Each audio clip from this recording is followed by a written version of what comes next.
la guerre entre l'odorat et l'ouïe. Je dis bien la guerre parce que ce sont deux populations qui se détestent et qui s'insupportent.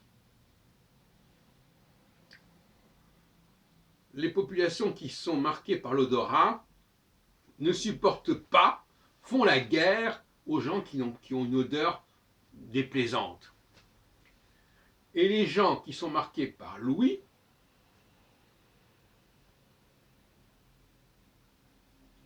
font la guerre parce qu'ils ne supportent pas le bruit, les paroles, les gens qui discutent, qui bavardent.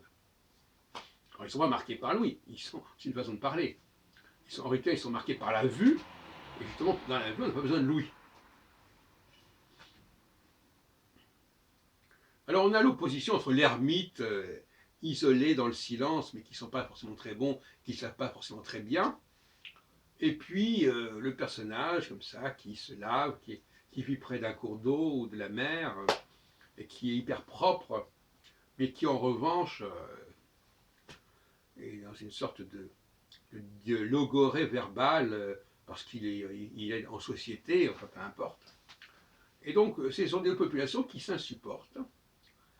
Et par conséquent, la personne qui ne supporte pas le bruit, les paroles, parce que le bruit, si ce n'est pas des paroles, c'est pas grave, mais les paroles, dès qu'il entend une parole, son cerveau se bloque, il n'arrive plus à penser comme il faut, donc il va se battre pour évacuer cette personne, pour l'éjecter.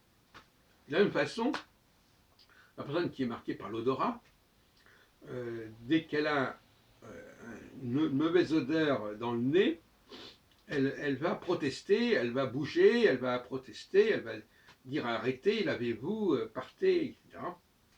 Et donc ces gens-là vont se fuir mutuellement. Bon. Ce qui veut dire qu'ils ne peuvent pas cohabiter, en fait, quelque part.